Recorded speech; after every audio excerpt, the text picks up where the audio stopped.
মানিয়াতে আপনাদের সকলকে জানাই স্বাগত। ফুটবল মানিয়া মানে ফুটবলের যাবতীয় আপডেট থাকছে শুধুমাত্র আপনাদের জন্য। আজকে কিন্তু একেবারে আমরা আউটডোর থেকে রয়েছি, মাঠেই দেখতে পাচ্ছেন, কারণ মাঠের খবর মাঠ থেকে দিলে একটু বেশি ভালো লাগে। আজকের বিষয়বস্তু কি আপনারা সকলেই জানেন যে কাল কিন্তু মোহামেডান স্পোর্টিং ক্লাব প্রথম আইএসএল এ নেমেছে এবং এবারে তাদের কিন্তু হোম গ্রাউন্ড ছিল কিশোর ভারতী এবং তারা কিন্তু কালকে সদ্য ডুরান্ড কাপ জয়ী নর্থ ইস্ট ইউনাইটেডের বিরুদ্ধে খেলতে নেমেছিল। এই প্রচন্ড বৃষ্টির মধ্যে তারা কিন্তু রোববার তাদের সমস্ত রকম প্রশিক্ষণ শেষ করে কিন্তু তারা সোমবার নেমেছিল মাঠে এবং তারা কিন্তু প্রথম দিক থেকেই বেশ একটা লড়াকু পারফরমেন্স দিয়েছে পুরো মাঠ জুড়ে। এবং এই ক্ষেত্রে আপনাদেরকে জানিয়ে রাখি, প্রথম ম্যাচ যখন শুরু হয়েছে তখন কিন্তু উত্তেজনা ছিলই, এমনকি 0 গোলে কিন্তু ম্যাচ ড্র হওয়ার দিকে এগিয়েছিল।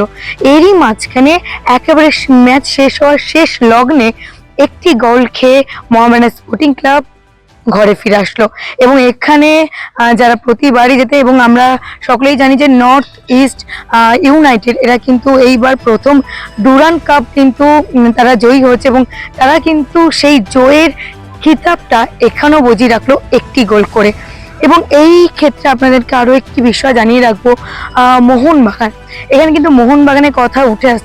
রক্ষণের ব্যর্থতার জন্য কিন্তু মোহনবাগান ডুরান্ড কাপ কিন্তু জিততে পারেনি এবং তারা কিন্তু আমরা সকলে জানি আইএসএল তারা কিন্তু একেবারে ম্যাচ ড্র করে মুম্বাই সিটি এফসির বিরুদ্ধে এগিয়েছে এবং এর পরেই আছে একেবারে এফএসসি এবং সেখানে কিন্তু তাদের চাপ বাড়তে চলেছে এবং সেই কারণে তারা কোনো রকম ভাবে চাপ না বাড়িয়ে তারা রোনাল্ডোর দেশে অর্থাৎ পর্তুগালের ডিফেন্ডার নুনো রেইসকে একেবারে ছিনিয়ে নিয়েছে। ছিনিয়ে নেওয়া কথাটা কেন বললাম, এটি কিন্তু একটি বড় প্রশ্ন।